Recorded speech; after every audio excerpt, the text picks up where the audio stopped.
जो हमने पिछले लेक्चर में किया था उसको मैं थोड़ा सा रिपीट कर देता हूँ, जो जहाँ पर हमने खत्म किया था।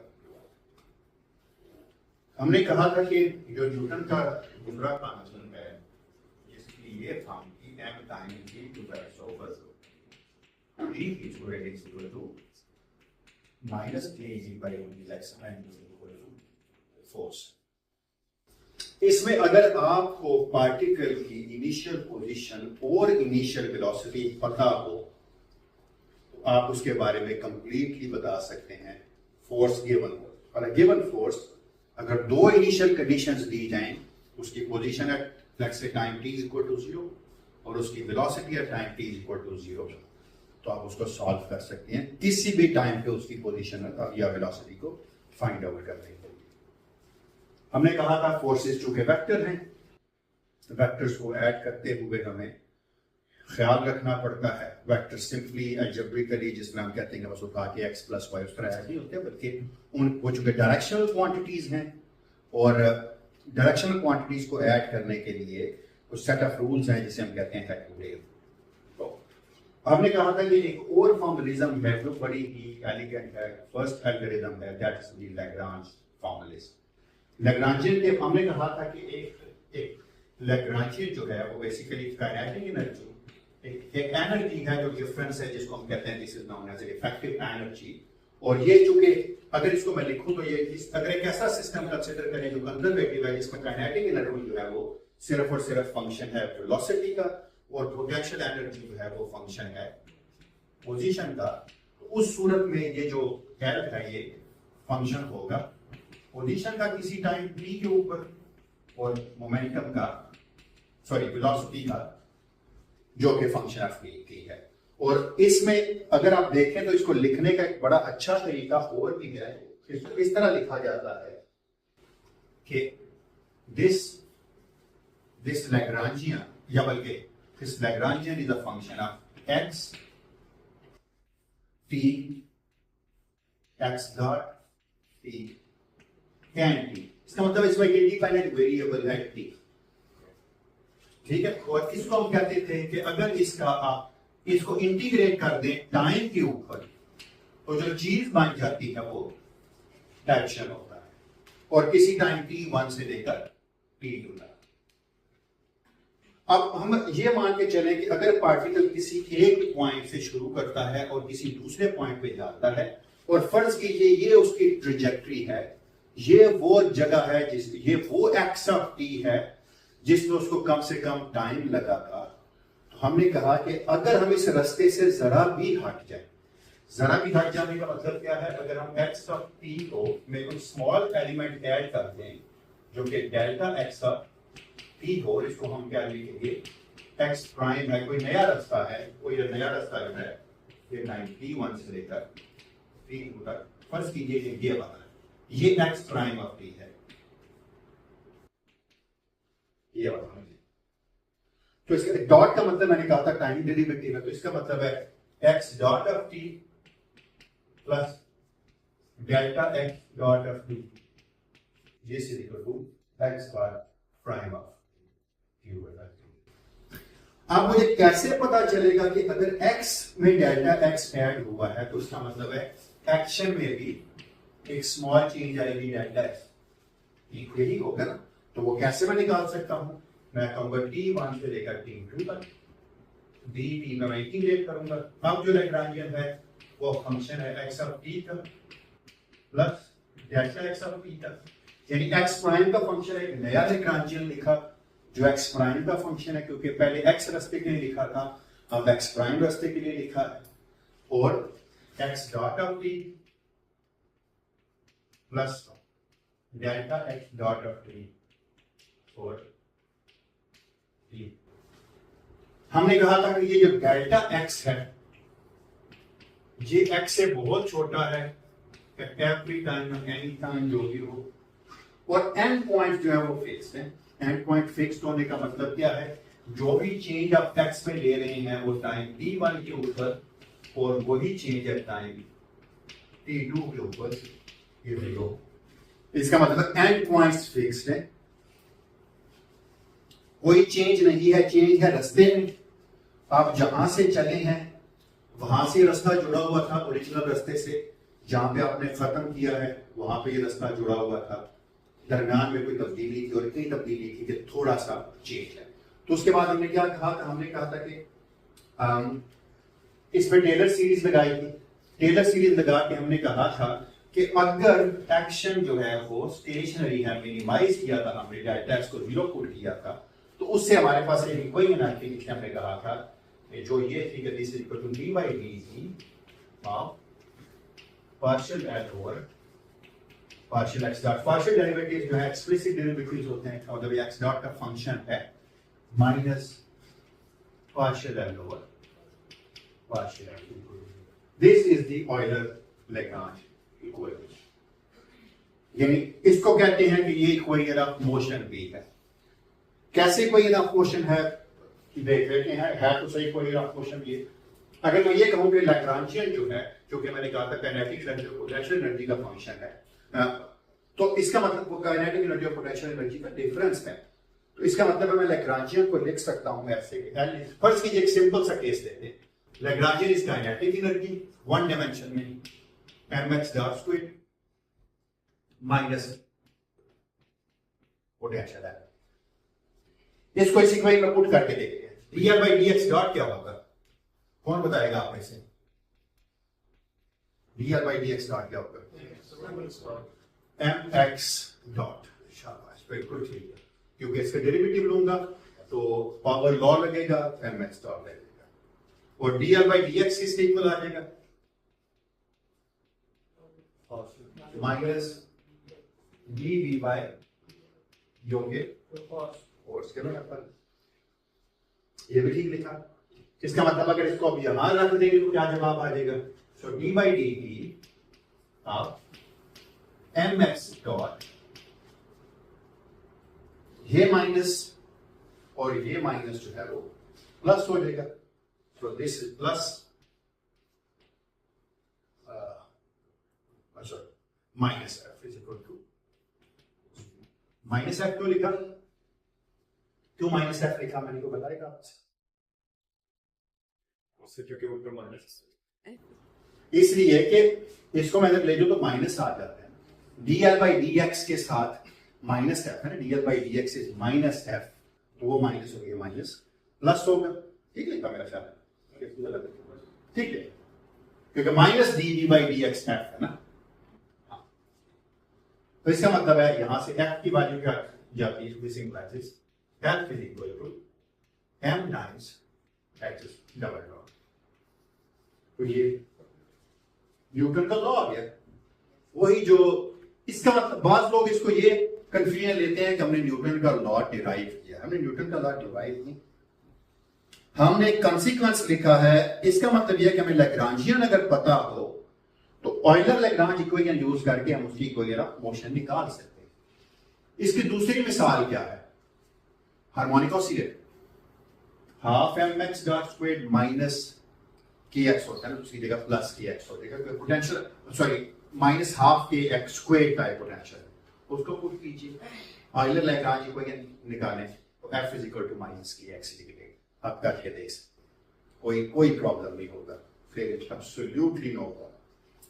तो इसका मतलब यह है कि आपको इस लैग्रांज मैकेनिक्स में जो काम है वो सिर्फ और सिर्फ लैग्रांजियन लिखना है, और लैग्रांजियन आप गिवन सिमेट्रीज को देख के लिख सकते हैं। कोई सवाल पूछना चाह रहे सर, ये जो डिफरेंशियल इक्वेशन है इसको हम किस तरह सॉल्व करेंगे?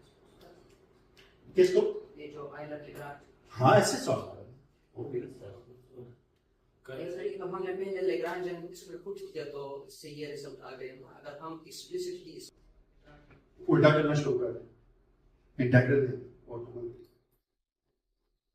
कोई तरीका नहीं, इंटीग्रल लेके सॉल्व करना शुरू कर दें। अनलेस एंड अनटिल आपको ये फंक्शन ना पता हो डिफरेंशियल इक्वेशन को सॉल्व नहीं कर सकते। ठीक है, आपको पता नहीं dr by dx डॉट क्या है, ये तो d by dt बाय जी आपको फिर सॉल्व सर इशू ये है कि जैसे ये फंक्शन है लैग्रांजियन का होता है कि जब भी कोई डिपेंडेंट वेरिएबल्स होती है उसको हम ज्योमेट्रिकली प्लॉट कर देते हैं।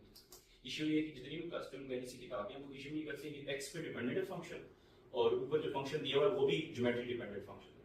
उधर लिग्रांजियन नहीं दिया हुआ। मतलब ये कि जो इंडिपेंडेंट पार्ट है और डिपेंडेंट पार्ट है, दोनों जो है वो ज्योमेट्रिकली एक्स एक्सिस और एफ ऑफ एक्स के ऊपर एल नहीं होता वहाँ। इसको प्लॉट क्यों नहीं करते हम? जैसे नॉर्मली फंक्शंस प्लॉट करते हैं, एक तरफ टाइम है, दूसरी तरफ फंक्शन का जो है वो आंसर है, प्लॉट कर रहे हैं। तो इसका प्लॉट क्यों नहीं हम करते? वो क्लास में कोई किताब नहीं है। इवन की जब इंटीग्रल रेंगान हम डिराइव करते हैं उस वक्त भी जब हम देखते हैं तो नीचे क्या एक्स दिया हुआ है, ऊपर फंक्शन है एफ ऑफ एक्स जो ये पाथ वाला दिया हुआ है, उसमें ना वेलोसिटी को मेंशन किया होता है और ना ही एल को बताया होता है कि ये इंडिपेंडेंट पार्ट जो है वो नीचे है और इंडिपेंडेंट पार्ट है। क्यों हम ये नहीं करते क्लास के में दिखा रहे? क्लासिकल मैकेनिक्स में ये हम प्लॉट नहीं करते अगर आपका सवाल ये है, और हम ये क्योंकि इफेक्टिव एनर्जी है, टोटल एनर्जी नहीं है। प्लॉट वो चीज होती है किसी मोशन में कंजर्व करती है। हैमिल्टन का प्लॉट करते हैं क्योंकि वो एक्स और पी का फंक्शन, और आप जो भी उसकी ट्रैजेक्टरी बनाते हैं वो एक ऐसी स्पेस बन जाती है जिसकी सरफेस के ऊपर एनर्जी कंजर्व होती है। ये तो मोशन है ना, मोशन में तो चीजें बदल रही है कंटिन्यूस, इसलिए इसको प्लॉट नहीं करना, इसका कंटिन्यूसली चेंज। ये अब ये यहाँ पे जो नोटेशन है ये एक्सप्लिसिटली टाइम इस फंक्शन के साथ है या इम्प्लिसिटली टाइम? नहीं, डायरेक्ट, अच्छा बिल्कुल सही। लैग्रांजियन डायरेक्टली भी टाइम पे डिपेंड कर सकता है। मतलब फिजिकली थोड़ा समझाते हैं कि कैसे एक तो है उसका फंक्शन जो टाइम डिपेंडेंट है और एक सेल्फ सिस्टम टाइम है, दोनों अलग चीजें। जी बिल्कुल। अगर मैं किसी सपोर्ट पे छोड़ दूं लैग्रांज सिस्टम को और मैं कहूं कि वो सपोर्ट भी साथ साथ वक्त पे बदल रही है, वक्त के साथ, यानी एक पेंडुलम है, रेलिंग पे लगाया, पेंडुलम जिस हिल रहा है वो सपोर्ट भी साथ साथ हिल रही है, तो अब एक टाइम डिपेंडेंस इसकी वजह से आ रही है और एक टाइम डिपेंडेंस एक्स्ट्रा भी आ रही है, तो इस सूरत में dl by dt जीरो नहीं है। और सॉल्व इसे समझ लें तो जब ऐसे कोई मिसाल हो जैसे मुझे एक्सप्लिसिटली समझ आ जाए जैसे आप चाहिए मोशन की कोई मिसाल दें। मोशन ही है ना, पेंडुलम रस्सी पे जुड़ा हुआ रिजिड सपोर्ट होती है, सपोर्ट बजाते खुद अगर वक्त के साथ हिल रही है तो क्या है? वो तो ये सारी के लिए हो जाएगा। ऐसी कोई मिसाल देना जिसमें सपोर्ट मूव ना करे, सिर्फ हम तो पेंडुलम के साथ जो वेट अटैच है उसके मोशन उसमें लैग्रांजियन में कोई टाइम डिपेंडेंस, उसमें टाइम डिपेंडेंस कोई डिपेंडेंस इम्प्लिसिट नहीं है, एक्सप्लिसिट नहीं है, इम्प्लिसिट उसमें इम्प्लिसिट होगी सिर्फ अगर मोशन को एग्जैक्टली और अगर सपोर्ट ना हिल रही है। हां, सपोर्ट हिलने के अलावा और भी कई सिस्टम्स होते हैं जिनमें लैग्रांजियन टाइम डिपेंडेंट हो सकता है। लेकिन इवन जब हम बात करते हैं, मेरे ज़हन में कोई सिंपल चीज है नहीं है, जो सिंपल सिस्टम है, लेकिन मेरे ख्याल थर्मोडायनामिकल सिस्टम हम इसकी बात करते हैं, लेकिन अभी तक मेरे ज़हन में इसके अलावा ओपन सिस्टम्स होते हैं, उसमें एनर्जी कंजर्व ओपन सिस्टम्स होता है, लेकिन ओपन सिस्टम बजाते खुद भी एक्सप्लेन करना मसला मान लेते हैं। ओपन सिस्टम क्या है, एक डेफिनेशन है। उससे पहले जो आपने कंडीशन दी उसमें हम ये कह रहे हैं कि एंड पॉइंट्स इटसेल्फ मूव नहीं हो रहे, हाँ, उनके अंदर चेंज नहीं है। बिल्कुल, ये सफिशिएंट कंडीशन है, नेसेसरी नहीं है। एंड पॉइंट फिक्स ना भी हो फिर भी आइडल लैग्रांज इक्वेशन डेवलप हो सकती है। ये फ्लैट स्पेस तो अगर हम फ्लैट स्पेस की जो मैं बात करें वो बात तो खत्म होगी। आगे ये डेल एस दिया है हमने जिसको जीरो दिया है, इसके ऊपर रीजनिंग आपने क्या दी है? ये स्टेशनरी पॉइंट होता है ना, आप किसी भी पॉइंट का जब एक्सट्रीमम फाइंड करते हो आप कहते हैं चेंज जीरो पर, क्योंकि अगर एक कर्व में कोई ऐसा पॉइंट है जिसके ऊपर वो लाइन जो है वो टेंजेंट बन चुकी है, तो आप कहते हैं ये एक ही बात, उसकी स्लोप जीरो, स्लोप थीटा, यानी इसका मतलब स्लोप कहते हैं फंक्शन का change in function with respect to something. तो यहाँ पर चेंज ऑफ फंक्शन में हमने डेल्टा एस कर लिया, स्मॉल चेंज, ये चीज। इसी में लास्ट क्वेश्चन ये है कि दो तरह की नर्वस प्लॉटिंग होती है फिजिकल में नॉर्मली। एक होता है कि दो मुख्तलिफ क्वांटिटी जिनकी डायमेंशन मुख्तलिफ है उनको हम कंपेयर करते हैं, और कुछ होता है जैसे कि स्पेशल रिलेटिव में करते हैं स्पेस पर, उसमें डायमेंशन इक्वल हो। तो ये जो प्लॉटिंग होती है एक जिसमें दोनों तरफ जो एक्सेस होते हैं उनकी डायमेंशन सेम होती है और एक जिसमें डायमेंशन डिफरेंट होता है। ये हम क्यों करते हैं ऐसा कि कुछ में मुख्तलिफ होती हैं? जैसे कि अगर हम देखें, अगर मैं ट्रैजेक्टरी की बात ही करूँ, सवाल आता है अगर आप एक्स और पी का फंक्शन ले लेना है उसकी डायमेंशन वो जो भी वो इंडिपेंडेंट वेरिएबल के बराबर होगी, लेकिन यही आप इसका ले लें या उसी वेलोसिटी और टाइम का ले लें, टाइम और वेलोसिटी डायमेंशन सेम नहीं है, कोई दो मुख्तलिफ चीजें करने का क्या मतलब है? ये प्लॉट एक्स और टी का जो ग्राफ होगा वो डिपेंडेंस देगा आपको, एक्स की और टी एक्स की डिपेंडेंस देगा एक इंडिपेंडेंट वेरिएबल के ऊपर जो कि टाइम, लेकिन डायमेंशन इक्वल है ना, डायमेंशन इक्वल होना जरूरी भी नहीं। हम बहुत सारी चीजों का लॉगरिथमिक प्लॉट कर लेते हैं, लॉगरिथमिक प्लॉट की डायमेंशन, लेकिन जैसे स्पेशली इसकी मिसाल से दे रहा हूं कि जब हम उसमें आप देखेंगे टाइम डायग्राम्स होती हैं उसमें हम ऊपर जब ऊपर वाला जो हाँ उसकी एक वजह है, उसमें सीटी लिखते हैं, उसकी एक वजह है, स्पेशल रिलेटिविटी में स्पेस और टाइम में कोई तफरीक नहीं है, स्पेस और टाइम इलादा चीज नहीं है, एक ही है। उस तफरीक के ना होने की वजह से स्पेस और टाइम हुआ प्लॉट इरादा करके प्लॉट नहीं कर सकते। यहां स्पेस और टाइम में तफरीक है। रिलेटिविटी में अगर आप कहें ना टाइम है तो कहते हैं नहीं, टाइम तो चौथा कोऑर्डिनेट है, तीनों से इरादा नहीं है। वहां पर आप ये नहीं कर सकते एक्स वाई जेड इरादा है, टाइम इरादा है, नहीं x y z and t है, इसलिए एक ही ब्रैकेट में चारों को लिखा जाता है। जबकि जितनी क्लासिकल मैकेनिक्स उसमें एक्स वाई जेड है और ये टाइम का फंक्शन है, उसमें टाइम का फंक्शन नहीं है, उसमें टाइम बजाते खुद एक कोऑर्डिनेट है। ठीक है, तो सी टी सिर्फ इसलिए लिखा गया कि डायमेंशन मैच करते हैं, वरना और कोई वजह। और कोई सवाल शाबाश, और कोई सवाल नहीं? कोई सवाल? अच्छा, अब सवाल ये है कि इतनी तवज्जो करने के बाद भी अगर हमने न्यूटन का कानून ही निकालना था तो न्यूटन के कानून से निकाल देते, कोई सीधी सी बात है। यहाँ तक क्यों पहुंचे? फायदा तो यहाँ ये सारी चीज करने का, जिसमें ये पूरी कैलकुलस ऑफ वेरिएशन यूज की हमने, और इसको चीज कहते हैं, इसको कहते हैं कैलकुलस ऑफ वेरिएशन, और चेंज को ना। तो इसमें डेल्टा एक्स एक वेरिएशनल पैरामीटर दिया मैंने। इसकी दो वजह है। एक तो ये स्केलर है, स्केलर से डील करना आसान होता है, सीधा सीधा जमा तफरीक हो जाता है, स्केलर में कोई प्रॉब्लम नहीं। दूसरा जो सबसे बड़ा एडवांटेज है ना इसका, जो सबसे बड़ा है, it can be generalised, it can be generalised to any system. में कह रहा हूं, शायद थोड़ा सा होल्ड लगे, लेकिन यस ट्रू है।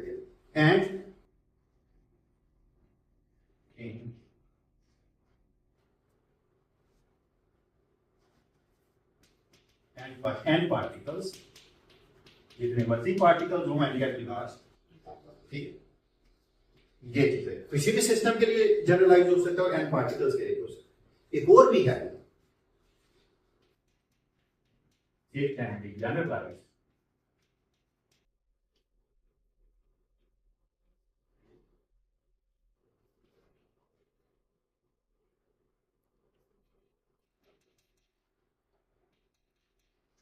हाईलाइट नहीं करता ये लेक्चर में मैं।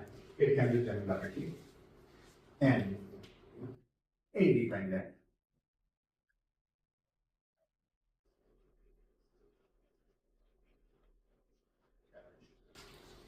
दूसरा सबसे बड़ा फायदा इसका ये कि एन इंडिपेंडेंट डायमेंशंस के लिए भी जनरलाइज हो सकता। कैसे? एक्स की इक्वेशन में एक्स को कोई इंटरेस्ट नहीं है वाई से, वाई की इक्वेशन में, मैं आसान सिस्टम की तरह बात कर रहा हूं, वाई की इक्वेशन में वाई से कोई इंटरेस्ट नहीं है एक्स को, जेड की इक्वेशन में जेड को कोई इंटरेस्ट नहीं है एक्स को। इन प्रिंसिपल ये ओवरलैप भी कर सकते हैं पोटेंशियल के, उसमें वो थोड़ी सी उसमें ये है कि कपल्ड इक्वेशंस आ जाएगी, लेकिन ये उस सिस्टम से हुई जनरलाइज हो सकता है। मसलन अगर फर्ज कीजिए मैं अगर ये लिख लूं 3 डायमेंशंस के लिए, अगर मैं ये लिख लूं x I, where I is equal to 1 जो है, I can be 1, 2, 3, पहले 3D के लिए कर देते। तो क्या होगा? I is equal to 1 का मतलब क्या है? x1 मेरा x है, y1 मेरा y है, और z1 z x2 जो है वो y है, और x3 है z। इसका मतलब है कि इंडिपेंडेंट कोऑर्डिनेट है। अगर तो एक इक्वेशन x के लिए भी लिखी जा सकती है, वो क्या होगी?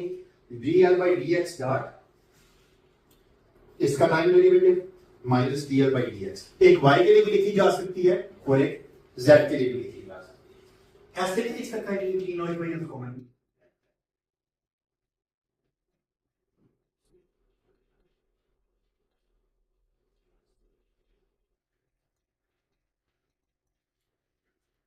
लिख सकता हूं ना, आई की जगह 1 पुट करेंगे तो x की इक्वेशन आ जाएगी, आई की जगह 2 पुट करेंगे तो y की इक्वेशन आ जाएगी, y की जगह 3 पुट करेंगे तो z की इक्वेशन आ जाएगी। ठीक है, कोई प्रॉब्लम तो नहीं किसी को। अच्छा, बड़ा आइडियल सिचुएशन है ये कि आराम से हमने इसको जनरलाइज कर लिया किसी के लिए। अच्छा, x y z कोई हमारे पसंदीदा कोऑर्डिनेट्स नहीं है, ये सिस्टम पे डिपेंड करता है कि आप कौन से कोऑर्डिनेट्स यूज करना चाहते हैं। मसलन आपने ये बात पढ़ी हुई है कि अगर एक पेंडुलम है जिसकी लेंथ फिक्स्ड है, तो उसमें x और y में अगर आप सॉल्व करेंगे तो आपको 2 इक्वेशन सॉल्व करनी पड़ती है।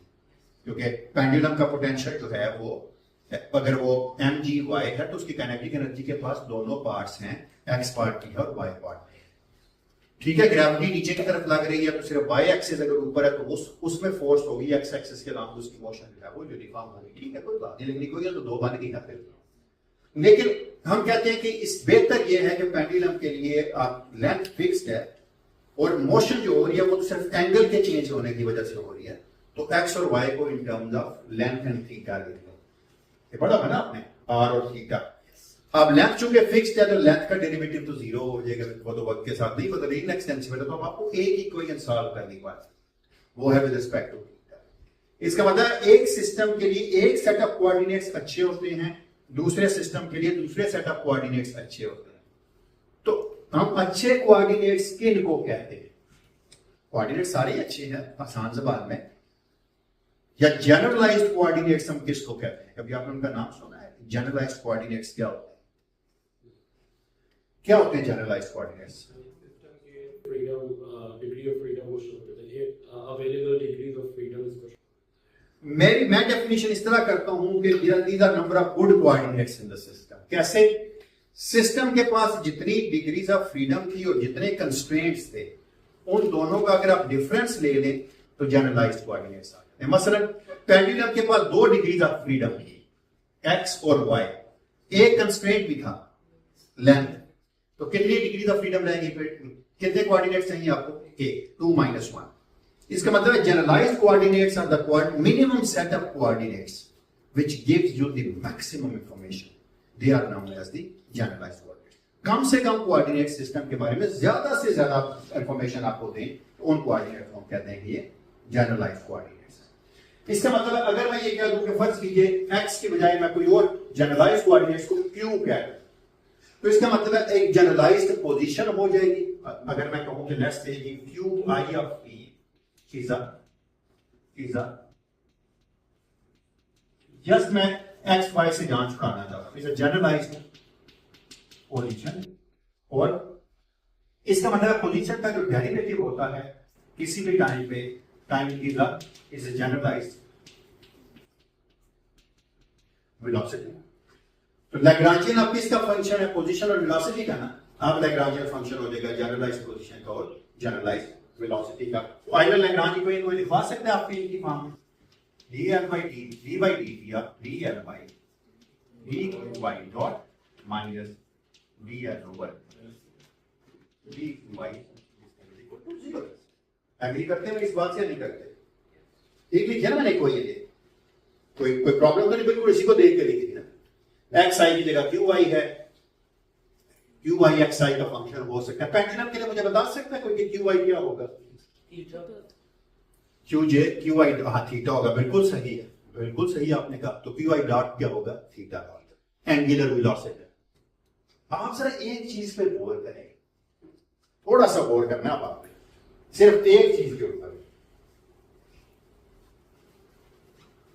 कुछ चीजें होती है जिनके हम नाम सही नहीं रखते, हम हमेशा उनको क्या लिखते हैं कि ये चीज है। आपने ये देखा ये क्या चीज लिखी हुई है? ये क्या लिखा हुआ है? mx डॉट क्या होता है? mx dot is a linear momentum है ना। mx डॉट लीनियर मोमेंटम है ना। आपने एक चीज सीखी हुई है कि d वन डायमेंशन में dl ओवर dx डॉट है, ये मोमेंटम है, लीनियर मोमेंटम है। ठीक है, तो क्या हर दफा dl by dq डॉट भी लीनियर मोमेंटम होना चाहिए? नहीं, बेहतर है कि हम ये नाम रख लें इसी के एनालॉजी से, ये जो dl ओवर dqi डॉट है ना, ये जनरलाइज्ड मोमेंटम है i के करस्पॉन्डिंग। इधर थीटा होगा तो p थीटा हो जाएगा, इधर लेंथ होगी r होगा तो p r। इनको हम कहते हैं these are generalized moment, they are not the linear momentum always, लेकिन इनका नाम मोमेंटम है। आगे जाके हम इनको कैनोनिकल वेरिएबल कह देंगे, कैनोनिकल मोमेंटम कहेंगे कुछ अर्थ बाद। लेकिन हमेशा हम जब स्टूडेंट्स को पढ़ाते हैं एक चीज गलत पढ़ाते हैं कि this is momentum always, no this is the linear momentum. Momentum तो लीनियर मोमेंटम के लिए क्लासिकल मैकेनिक्स होता है, एंगुलर के तो साथ हम एंगुलर लिखते हैं, इसलिए मैं कहता हूं बेहतर ये जनरलाइज्ड मोमेंटम मान लें। अगर ये थीटा होता तो dl by d theta p theta होता, और p थीटा तो आपको पता है ना कि एंगुलर मोमेंटम होता है। इसलिए मैंने कहा ये बात आप याद रखिए, this is a momentum with respect to the velocity u। ठीक है, अगर यहाँ x है तो ये लीनियर मोमेंटम है, यहाँ थीटा है तो ये थीटा वाला मोमेंटम है, यहाँ फाई है तो ये फाई का मोमेंटम है, यहाँ पर z है तो ये z का मोमेंटम है, जो भी है ये उसके करस्पॉन्डिंग के मोमेंट है। इस वजह से ये बात मैं कह रहा हूं, अभी आपको पता चलता है। जरा ऑयलर लैग्रांज इक्वेशन को जरा देखिए क्या बन गई है। v by dt of p is equal to the force। बड़ा खूबसूरत सी डेफिनेशन है, न्यूटन का कानून जो है वो dp by dt is equal to force। इसमें हम बदल भी सकते हैं टाइम के साथ। तो अगर मैं dpi by dt लिख दूंगा तो ये जनरलाइज्ड फोर्स है। तो सारी चीजें जो पहले लीनियर के लिए आपने निकाली वो सारी की सारी आप जनरलाइज के लिए भी निकाल सकते हैं।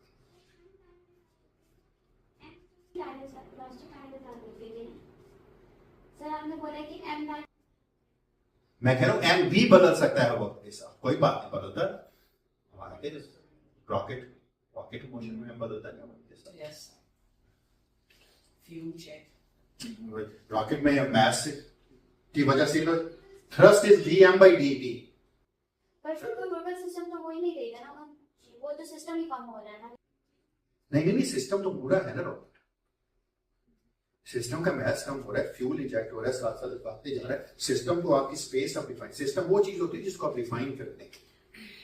सिस्टम आपकी चॉइस है, आप सिस्टम अगर रॉकेट को कहेंगे तो चेंज हो रहा है, लेकिन आप सिस्टम स्पेस पूरी जिसमें रॉकेट हो रहा है उसको कहेंगे तो कुछ नहीं हो रहा है। एक से दूसरी में कन्वर्ट कर सिस्टम को, ठीक है, डिपेंड करता है सिस्टम क्या। लेकिन आप रॉकेट का बिल्कुल मैथ चेंज हो, बिल्कुल ठीक एग्री करता हूं मैं आपकी बात। अगर रॉकेट सिस्टम में मैसेज करिए इसलिए चेंज। अच्छा चले, मैं हर दफा स्टूडेंट्स को कहता होता हूं, आपको सालों से कहना छोड़ दिया कि यही लैग्रांज इक्वेशन मुझे रॉकेट के लिए मोशन के लिए निकाल के दिखाए कि उसके लिए लैग्रांजियन क्या और उससे इक्वेशन ऑफ मोशन निकालते, लेकिन नहीं लोग निकालते। अब आपके लिए एक छोटी सी असाइनमेंट है कि लिखें लैग्रांजियन के लिए क्या आता है, लैग्रांजियन रॉकेट के लिए क्या होगा, उससे इक्वेशन ऑफ मोशन का करके दिखाई दिया क्या आता है। सभी रवि अभी कर सकते रवि का नहीं, अभी मुझे पहले इतना कॉन्फिडेंस था कि वो भी नहीं कर। यहां तक सब क्लियर है या नहीं? ठीक है, अच्छा चलिए। अब मैं एक और चीज यहां से डिराइव करना चाहूंगा जो ज्यादा यूजफुल है, जो ज्यादा डेली लाइफ में ऑब्जर्व भी करते हैं, ज्यादा उसके बारे में कॉन्शियस हो। लैग्रांजियन जो है उसके बारे में इसलिए नहीं कॉन्शियस होते इतना कि ये तो इफेक्टिव एनर्जी है किसी मोशन। हम सिस्टम की टोटल एनर्जी के बारे में ही कॉन्शियस होते हैं और किसी चीज के बारे में नहीं होते।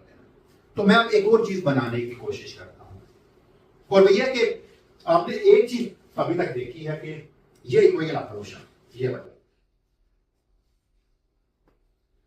आप में से मेरे से कितने लोग एग्री करते हैं कि अगर मैं ये चीज कैलकुलेट करूं, मैंने ये मान चुका हूं कि लैग्रांजियन फंक्शन है क्यू का, अच्छा मैं नीचे आई नहीं लिखता थोड़ी देर ताकि एक क्यू के लिए हो जाए, बाद में आई लिखना कोई मसला नहीं होगा। आपको क्या समझते हैं, आई नीचे लिख के सॉल्व कर लिया होगा, आई नहीं कर लेता हूं बाद में निकाह खत्म करने का।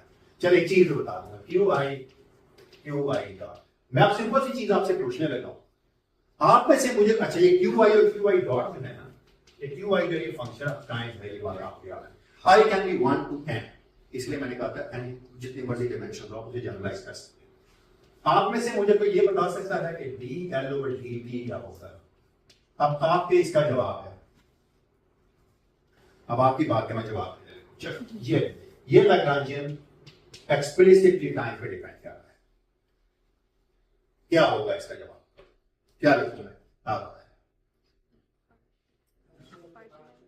लैग्रांजियन क्यू पे डिपेंड करता है और क्यू जो है वो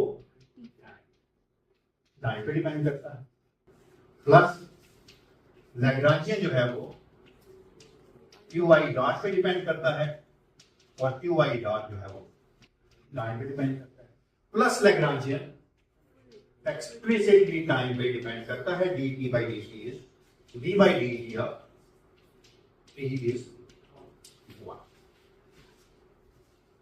बिल्कुल ठीक है। अच्छा देखिए, एक बड़ी ना, ये 2 दफा रिपीट हो रहा है इंडेक्स से।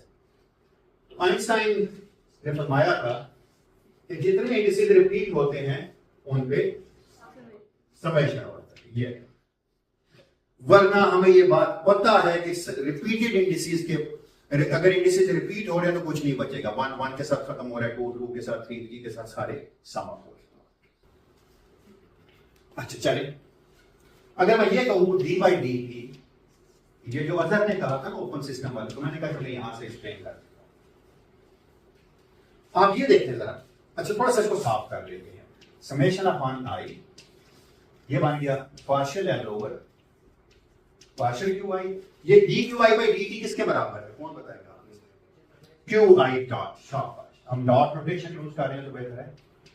ये प्लस ये किसके बराबर है, सॉरी ये किसी के बराबर नहीं, और ये किसके बराबर है? क्यू आई डबल प्लस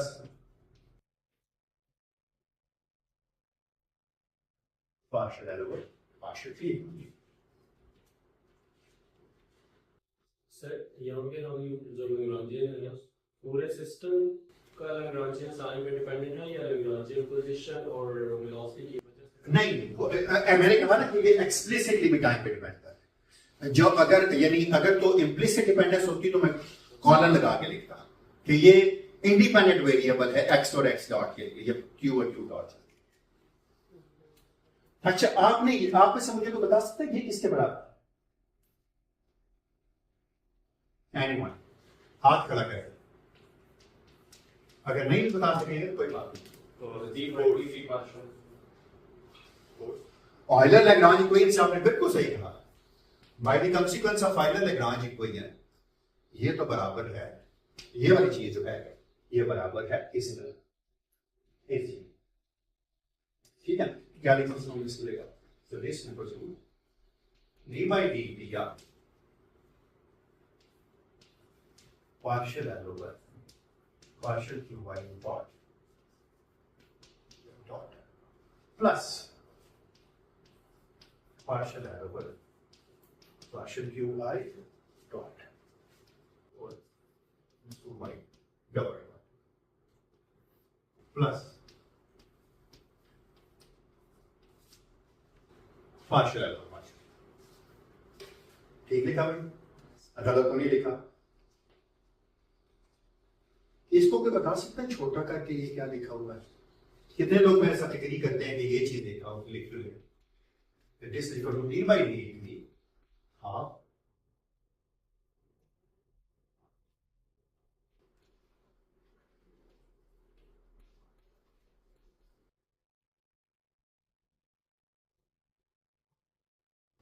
कितने लोग मेरे से एग्री करते हैं कि इसके बराबर? क्यों? Derivative of first second plus first derivative of, तो वही चीज बन गई। अच्छा फिर इसको मैं उठा के दूसरी तरफ ले लूं, क्या बन जाए?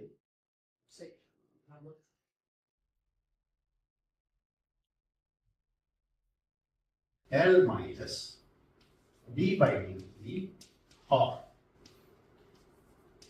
partial L over partial qy dot equal dot. This thing is equal to partial L over shooting. अब आपकी बात का जवाब हो गएगा जो आपने पूछे थे।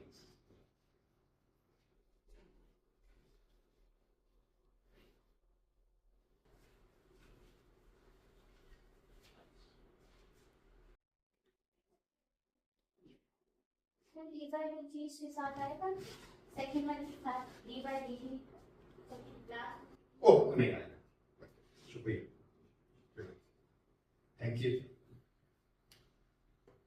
बिल्कुल सही। डी बाई डी टी को बाय बहुत शुक्रिया, थैंक यू सो मच। अच्छा अगर आप इसको देखें लैग्रांज, मैं सिर्फ आपसे यहां से ना मैं एक चीज निकालना चाहता हूं, 2 डेफिनेशंस बनाना चाहता हूं। आपको याद है हमने क्या कहा था? D l by d Q dot किसके बराबर है? मोमेंटम हमने कहा था, याद है ना आपको? पी आई कहा था, तो इसका मतलब ये आ गया D by D you have d over dt L minus summation of 1 I। ये क्या लिखा हुआ है, क्या चीज लिखी, p i q i dot is equal to, बड़ी खूबसूरत डेफिनेशन है ये, जदीद कीजिए। लैग्रांजियन को लिखिए जरा, लैग्रांजियन क्या है, कोई सिस्टम ले लेते हैं लैग्रांजियन में। अच्छा, अगर आप इसको देखें तो ये लिखा हुआ क्या है भाई लोगों को, मैं थोड़ा सा ना साफ करता हूं जरा इसको आपके लिए। हाँ, ये 2 टाइम्स काइनेटिक एनर्जी लिखी हुई है ना, जरा कैसे देखें, मोमेंटम को वेलोसिटी से जरा दें, वेलोसिटी को मोमेंटम की फॉर्म में लिखें तो पी ओवर एम बन जाएगी ना, तो ये बन जाएगी पी स्क्वायर ओवर एम, एक 2 से मल्टीप्लाई कर दें, एक 2 से डिवाइड कर दें, तो ये 2 टाइम्स काइनेटिक एनर्जी बन जाती है। इसका मतलब है डी बाई डी वी, आप ये डेफिनेशन मैं बहुत दफा यूज करूंगा, ये पूरी ये बात अभी पता चलता है मेरे को कैसे यूज करूं।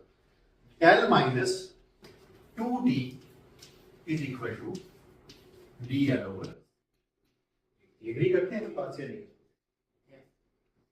ये क्लियर है ये वाला कि कैसे 2D आते हैं, नहीं के 1 डायमेंशन में देख, 1 डायमेंशन में अगर आप देखें तो ये P होगा और ये x डॉट को आप देख सकते हैं P ओवर m, तो this becomes P square over m,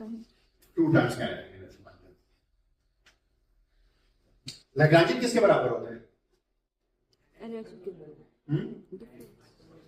kinetic energy minus potential energy. इसका मतलब है d by d v of t minus v minus 2d is equal to DL over dt। ठीक है बात, या अगर आप देखें तो इसको ऐसे ही लिख सकते हैं, v by d v of t plus v is equal to minus DL over dt। ठीक लिखा या नहीं, जो माइनस साइन आता है सीरियस है, अब खूबसूरत डेफिनेशन बन गई। अब आपकी बात का जवाब है, आपका नाम क्या है, हमजा। हमजा, आपकी बात का जवाब है if Lagrangian is an explicit function of time. ठीक है, इसका मतलब है उसमें जितनी काइनेटिक और पोटेंशियल एनर्जी में तब्दीली होगी वो उतनी होगी जितनी उस सिस्टम से कहीं निकल गई। इसका मतलब है ये सिस्टम ऐसा नहीं है जो आइसोलेटेड, ठीक है, इसका मतलब उस सिस्टम में जो टोटल है, अच्छा T प्लस V की टोटल है, अच्छा if DL over dt is equal to 0, यानी का मतलब क्या है, Lagrangian is not an explicit function of time. उस सूरत में d by dt of t plus v is equal to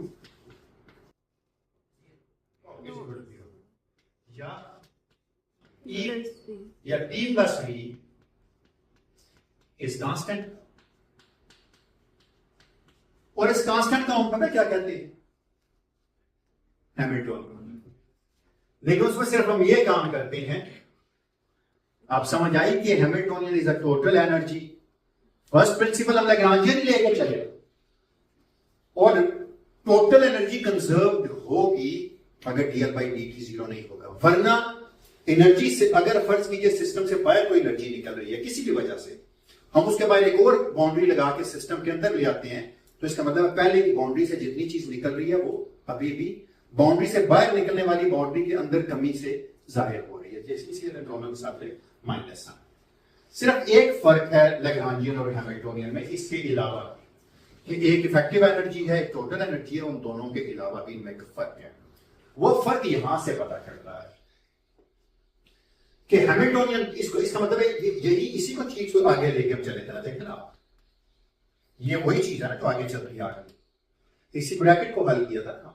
इसका मतलब है h बाई डेफिनेशन जो है, मैं h को देख सकता हूं माइनस साइन से हट, मैं साइन मैटर नहीं करता यहां, तो इसका मतलब मैं इसको लिख सकता हूं summation upon i P i q i dot minus This is my definition of Hamiltonian. And Hamiltonian is a function of position and momentum. इसमें velocity नहीं आती. क्यों नहीं आती? थोड़ी देर बाद मैं बताता हूं कि इसमें velocity क्यों नहीं आई. जी मैंने कहा इसी ब्रैकेट को हमने सॉल्व किया तो minus D R by d T है ना. इसका मतलब अगर इसमें माइनस साइन कॉमन ले इधर ले जाऊं तो ये हैमिल्टोनियन लिखा होगा. इसी को सॉल्व किया था ना आप, इसी ब्रैकेट राइट हैंड साइड तो वही देख रहे हैं. तो इसका मतलब ये है कि इसको मैंने डिफाइन कर सकता हूं ना हैमिल्टोनियन. एक आइडियल सिस्टम लेके मैंने जब इसको खोल के देखा था तो ए प्लस बी की फॉर्म में. ठीक ठीक है, क्लियर? कोई सवाल नहीं क्लियर तो बताओ. वरना इससे माइनस कॉमन ले लेता ना. हाँ, इसमें से माइनस कॉमन ले लेता, माइनस डी बाई डी. तो ये जो इधर से माइनस इधर लेके आएगा वो नहीं लाना.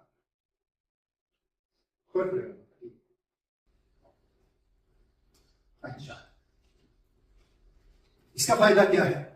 हम उम्र जहन में आता है कि भाई इसका क्या फायदा है. इसके भी बड़े फायदे. मैंने कहा हैमिल्टोनियन इसका फंक्शन है. आप में से इस फंक्शन के लिए मुझे कोई dh कैलकुलेट कर सकता है यहां से. सो फ्रॉम h विच का फंक्शन ऑफ, अच्छा q i और p i दोनों टाइम का फंक्शन है, ये एक फंक्शन नहीं है. आप में से कोई मुझे इसका टोटल डेरिवेटिव कैलकुलेट करा सकता है dh? शाबाश. Partial h over partial qi dqi. अगर टाइम के साथ होता तो देखिए dq by dt हो जाता है plus partial h over partial pi dq dt. इसको हम इक्वेशन को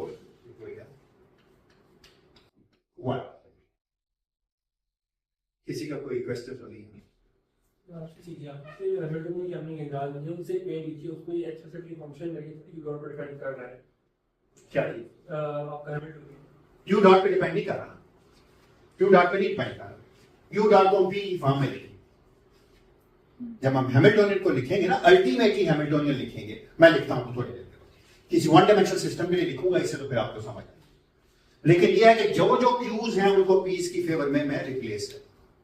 जो वेलोसिटीज हैं उनको मोमेंटम की फॉर्म में रिप्लेस करेंगे.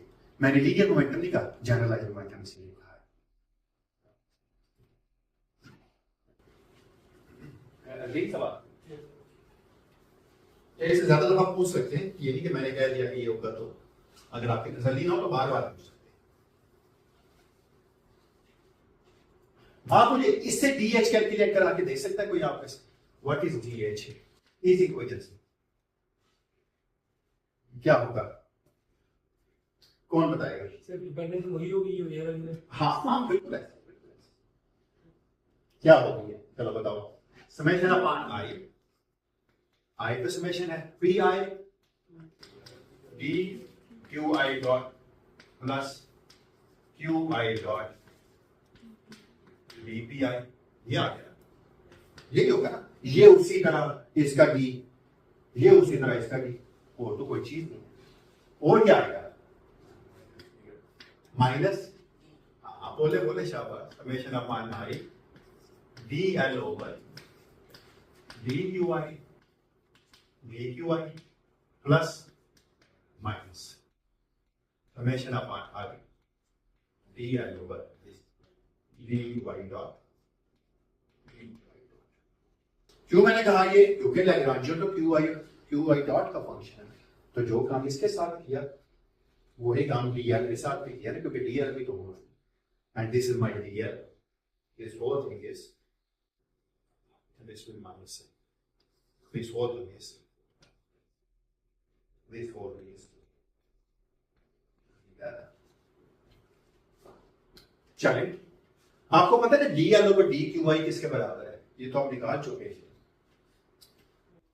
आप तो निकाल चुके हैं dl ओवर dqi किसके बराबर था. हाँ अच्छा बिल्कुल सही कह रहे. बिल्कुल ठीक है. आपने कहा dh is equal to summation upon i by रख लेते हैं पहला आ गया p i d q i dot plus q i dot d p i. Euler Lagrange equation से d l by d q i किसके बराबर है भाई? किससे पूछो? आपसे पूछो। आयलर लैग्रांज इक्वेशन से d l by d q i किसके बराबर था? D by d t d l by d q i dot. D l by d q i dot क्या था? P I dot P I था ना, याद है ना? इसकी जगह यानी मैं लिख सकता हूं, चले एक स्टेप और कर देता हूं, minus D by d T dot D l by d q i dot into D q I minus, इसकी जगह क्या लिख सकता हूं? कुछ लिख सकता हूं इसकी जगह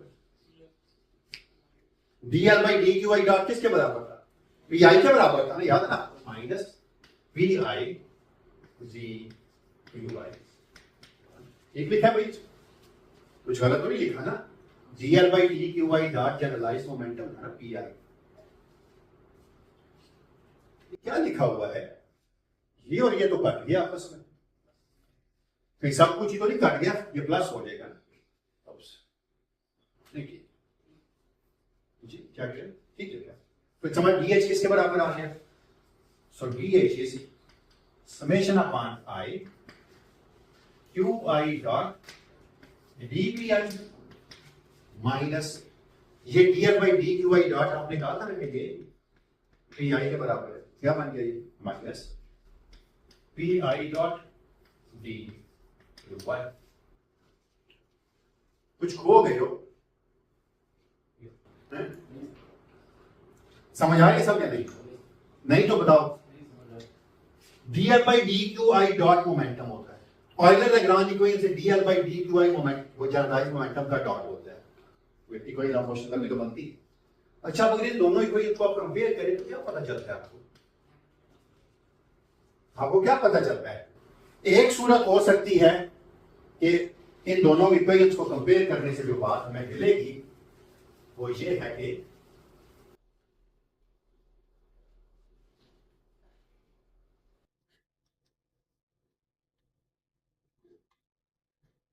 D H by d q i किसके बराबर है? नहीं, D H by d q आई का कोएफिशिएंट है तो माइनस पी आई डॉट जो है ये है D H over D q आई, और या माइनस अगर इधर से हटा दे तो इधर लगा दे तो ज्यादा। और क्यू आई किसके बराबर है? और क्या क्यू आई डॉट किसके बराबर है? तो क्या हो गया भाई? पी आई क्यू आई से रिलेट हो गया और क्यू आई पी आई से रिलेट। तो दो ही काउंट वेरिएबल्स हैं यहाँ पर, एक क्यू है और दूसरा पी है, और तो कोई चीज नहीं है ना। अब आपको पता चला कि हैमिल्टोनियन में पी और क्यू आते हैं, पी और क्यू क्यों आते हैं, why we have p and Q.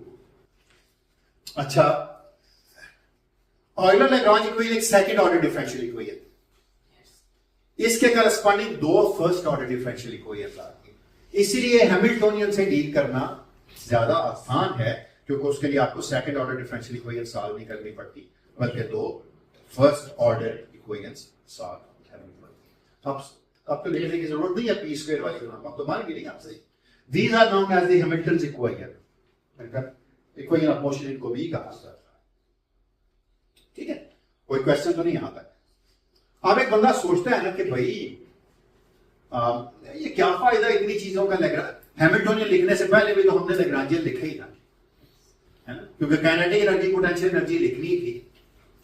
दोनों को तफरीक कर किया तो सेकंड ऑर्डर डिफरेंशियल इक्वेशन बनी, दोनों को ऐड किया तो दो फर्स्ट ऑर्डर डिफरेंशियल इक्वेशन बनी।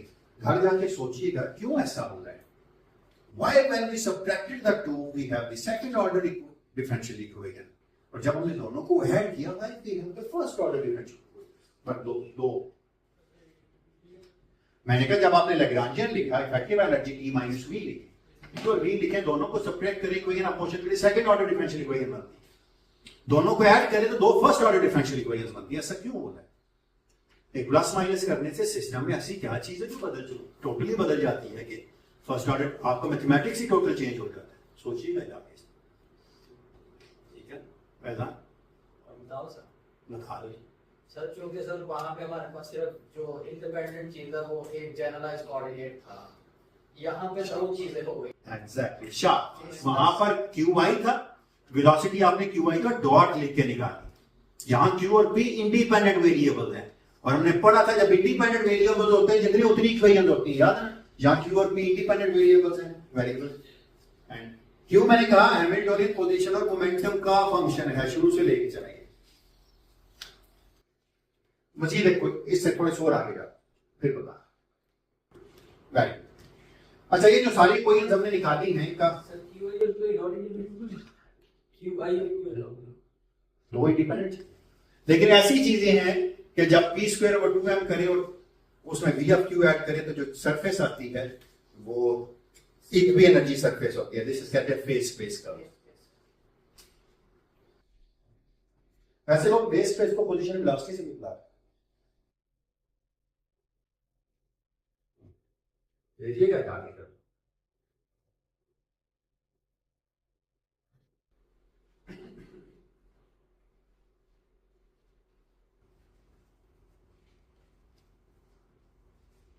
मैं एक आसान सी चीज आपको बताता हूं, बिल्कुल आसान। अब ये सिस्टम मान के चलें कि L is equal to half m v square minus half a x. इसका मतलब है अगर इसमें m को हटा दें, k को हटा दें, दोनों को 1 कर दें, तो हाफ एक्स स्क्वेयर यानी v square minus x square, दोनों का डिफरेंस जो है वो एक L के बराबर है। दूसरे को लिखें तो क्या बनता है, p square plus x square is equal to H बनता है। दोनों की पिक्चर्स डायग्राम में कोई फर्क होगा? एक में डिफरेंस लेके प्लॉट कर रहे हैं और दूसरे में ऐड करके प्लॉट कर रहे हैं, दोनों के प्लॉट में कोई फर्क आएगा? एक सर्कल बनेगा, दूसरी जारी फिलिप्स बना, फिलिप्स की सर्कल ही होता है। हाइपरबोला वाला अब आपको समझ आ रही है कि क्यों ऐसा हो रहा है कि एक डेरिवेटिव या दो डेरिवेटिव। मैंने हिंट दे दिया जाके इस कॉन्टेक्स्ट में। मैंने कहा एक में अगर k और m को 1 कर दें तो लिखा हुआ half v square minus half x square is equal to है। दूसरे में लिखा हुआ हाफ वी स्क्वायर की जगह half p square plus x square is equal to H. तो इक्वल वाले में तो सर्कल बन रहा है और सर्कल में रेडियस सेम रहता है। दूसरे में क्या हो रहा है, क्या करेगा? हाइपरबोला तो क्यूब है। इस कॉन्टेक्स्ट में जाके सोचें, जिनको ज्योमेट्री का सोचने का शौक है ना, जरा ज्योमेट्री को पॉइंट ऑफ व्यू से जाकर सोचेंगे ऐसा क्यों है कि सेकंड ऑर्डर डिफरेंशियल इक्वेशन। मुझे नहीं पता क्यों, आप सोचिएगा, स्टूडेंट सोच रहे थे। चलिए, अब ये सवाल है कि ये इक्वेशन निकाली है तो इनका फायदा क्या है? इतनी मेहनत की तो फायदा तो लेना है ना। क्या इन चीजों का ताल्लुक कंजर्वेशन से है? हम कह रहे हैं कि ये टोटल एनर्जी है, तो इस टोटल एनर्जी का कोई ना कोई ताल्लुक कंजर्वेशन से होना चाहिए ना। हमने देखा अगर लैग्रांजियन जो है वो एक्सप्लिसिट फंक्शन ऑफ टाइम या system is closed isolated system then the total energy is always conserved. तो क्या इसका ताल्लुक है कोई कंजर्वेशन से? जेनेरिक फर्ज करते हैं ए कोई जनरल फंक्शन है Q का और P का। Let's assume A is a function of QI जो कि टाइम का फंक्शन है और PI जो कि टाइम का फंक्शन। हैमिल्टोनियन भी इन्हीं जैसे ही है ना, लेकिन हैमिल्टोनियन में कोई और फंक्शन है, H है, A है। अगर आप में से कोई मुझे बता सकता है कि मैं dA/dt कैलकुलेट करना है या भी किसी चीज की मैंने कंजर्वेशन देखनी होगा तो उसका टाइम डेरिवेटिव देख रहा हूं तो क्या होगा? अच्छा चलिए अपनी सहूलत के लिए काम करें, इसको टाइम का फंक्शन भी ले लेते हैं, थोड़ा सा कॉम्प्लिकेटेड है। क्या होगा?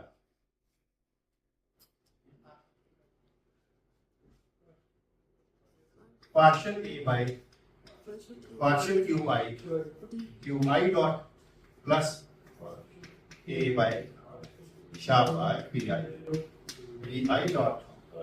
अच्छा यहां पर I का समेशन है, फिर PI plus So full day. ठीक है बात। अच्छा आपने थोड़ी देर पहले तो मुझे बताया कि क्यू आई डॉट का ताल्लुक तो एनर्जी से है। क्यू आई डॉट किससे बड़ा था? Partial H over partial P I. I can write summation upon I partial A over partial QI। QI dot की जगह क्या लिख सकते हैं आप? DH over DPI minus partial A over minus इसलिए लगाया कि DI डॉट या माइनस इसके बाद, so this is DH over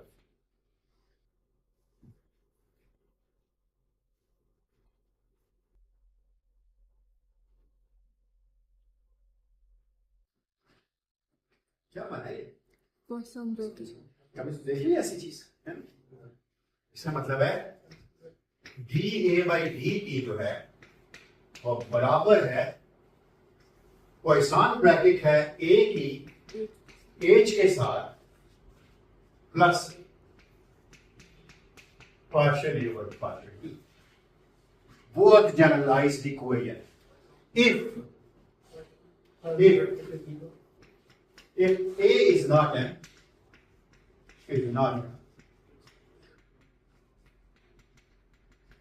explicit function of time, तो क्या होगा? ये जीरो हो जाएगी चीज। एक बड़ा खूबसूरत से टर्म आ जाएगी d by dt या A is the Poisson bracket of A with H। हर वो चीज कंजर्व करेगी जिसकी पॉइसन ब्रैकेट हैमिल्टोनियन के साथ जीरो। चले कोशिश करके देखते हैं, इससे बहुत कुछ निकलेगा इस इक्वेशन से। हैमिल्टोनियन के साथ पॉइसन ब्रैकेट देखते हैं जरा। What happens if A is equal to H? हमने ये पढ़ लिया कि टोटल एनर्जी कंजर्व होती है। अगर A और H बराबर हो तो क्या होगा? इससे H के साथ पॉइसन ब्रैकेट देख सकते हो। VH by DQI एक ही जगह H पुट करना है बस। VH by DQI और VH by DPI मैं लिख लूंगा समेशन बाद माइनस VH by DPI।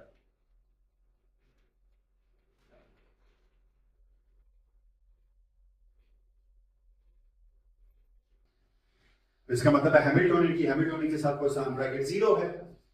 इसका मतलब है DH by इक्वल टू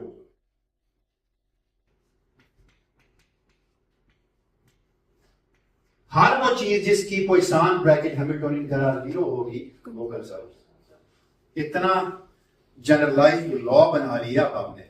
अब आपने कहा मुझे किसी सिस्टम की कंजर्वेशन चेक करने के लिए कोई काम नहीं करना, मुझे सिर्फ और सिर्फ ये देखना है कि उसकी जो पॉइसन ब्रैकेट है अगर वो हैमिल्टोनियन के साथ नॉन जीरो है तो वो कंजर्व नहीं है, और अगर वो जीरो है तो वो कंजर्व है। एग्री करते हैं इस बात से? आप जरा मुझे यही कैलकुलेट करके दें, अगर ए जो है if A is equal to q i हो तो क्या होगा? निकाल के दें। अगर ए क्यू आई के बराबर हो इसमें बोल करना है, बस आपने कुछ भी नहीं करना, पॉइसन ब्रैकेट ये निकाल दिया।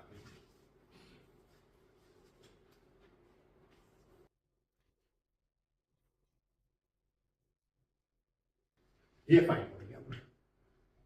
चले मैं कर रहा हूं समेशन अपॉन आई। जरूरत तो कोई नहीं थी लिखने की समेशन, वैसे डिफरेंट लिखना चाहिए था आई की बजाय। 4 इंडिसेस रिपीट हो नहीं सकते तो चले एक काम करते हैं, आई हटा के दें क्यू की एच के साथ। वो आई वाला बाद में काम करूंगा मैं, उससे थोड़ी सी और जगह क्या हो जाएगा? ये हो जाएगा ना D Q by d Q D H by dp minus D Q by D p आई के बगैर इंटू डी एच बाई। कोई यहां में से मुझे बता सकता है what is D Q by D P? Partial Q by partial P क्या है? कौन बताएगा? क्या होगा partial Q by partial P? शाबाश। व्हाट इज पार्शियल होगा? इंडिपेंडेंट है दोनों एक दूसरे से। जीरो। शाबाश, बिल्कुल ठीक है। तो जीरो है ना, तो क्या बन गया आपका डी क्यू का भी रिस्पेक्ट टू डी क्यू क्या होगा? पार्शियल 1। तो इसका मतलब है क्यू विद एज क्या आ गया, d H over d we.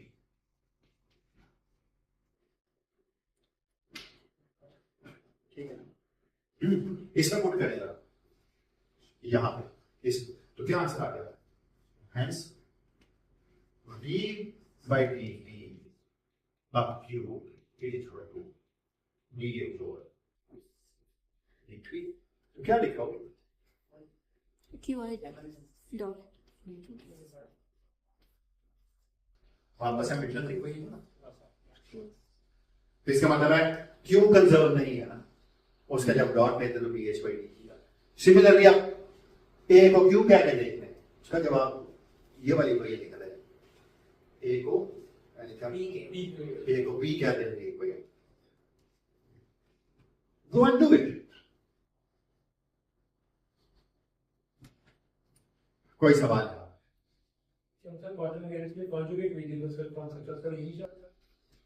ये कॉन्जुगेट वेरिएबल ही है, तभी तो क्वेश्चन ब्रैकेट्स लिखी होगी जाके जो कॉन्जुगेट वेरिएबल कैनोनिकल वेरिएबल्स, क्योंकि क्यों कैनोनिकल वेरिएबल्स की फॉर्म में लिखी जाती है, क्योंकि ये कैनोनिकली इनवेरिएंट होती है। एक सेट ऑफ ट्रांसफॉर्मेशंस है जिन्हें कहते हैं कैनोनिकल ट्रांसफॉर्मेशंस। वो ट्रांसफॉर्मेशंस लगाएं तो आप देख सकते हैं कि क्वेश्चन ब्रैकेट कैसे ट्रांसफॉर्म, जो यहां क्लासिकल मैकेनिक्स पढ़ती हैं वो पढ़ते हैं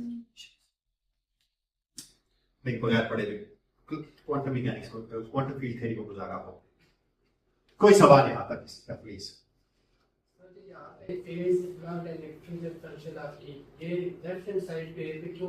हाँ, ये टोटल डेरिवेटिव है ना, टोटल डेरिवेटिव तो किसी और की वजह से भी डिपेंड कर सकता है ना।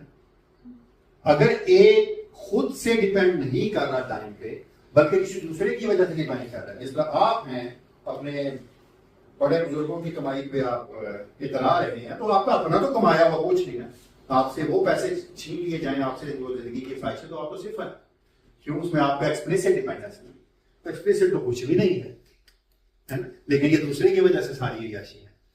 लाजमी नहीं है कि आपके पास जो है वो आप ही की वजह से, अगर आपके वजह से वो इजाफा ही है, तो इसका मतलब है इम्प्लिसिट और एक्सप्लिसिट में टोटल डेरिवेटिव में लाजमी नहीं होता कि एक्सप्लिसिट, पार्शियल डेरिवेटिव होगा तो जब एक्सप्लिसिट, जब वो एक्सप्लिसिटली चीज पे डिपेंड नहीं करता तो उसका पार्शियल डेरिवेटिव नहीं।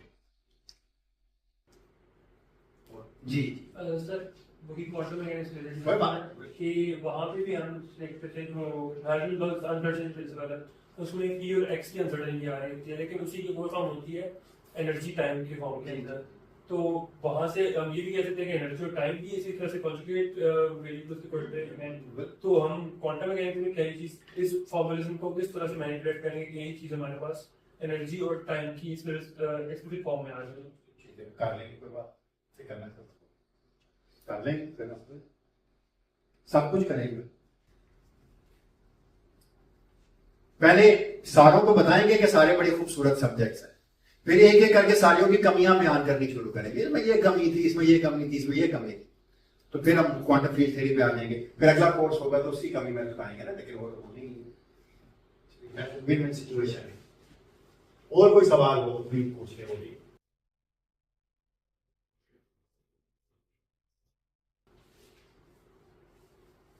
वो किसी का अगर कोई भी क्वेश्चन पूछने से मत शर्माएं।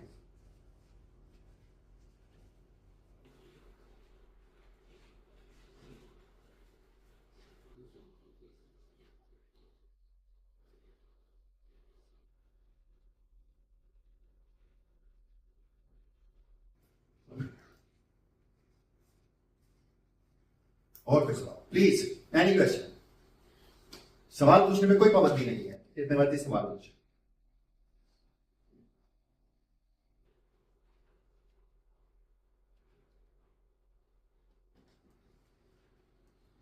सब कुछ ठीक है या कुछ ठीक नहीं है? ये क्लासिकल मैकेनिक्स पूरे सेमेस्टर आप लगा के पढ़ते थे, डेढ़ लेक्चर का, एक लेक्चर का काम पूरा सेमेस्टर हम इस पे लगा। आपने क्वांटम मैकेनिक्स का जिक्र किया, तो चलो क्वांटम मैकेनिक्स पे चलते हैं। अभी तक जो चीज हमने की है वो सब सर्टन है। मैं आज भी अपनी बात पे कायम हूं।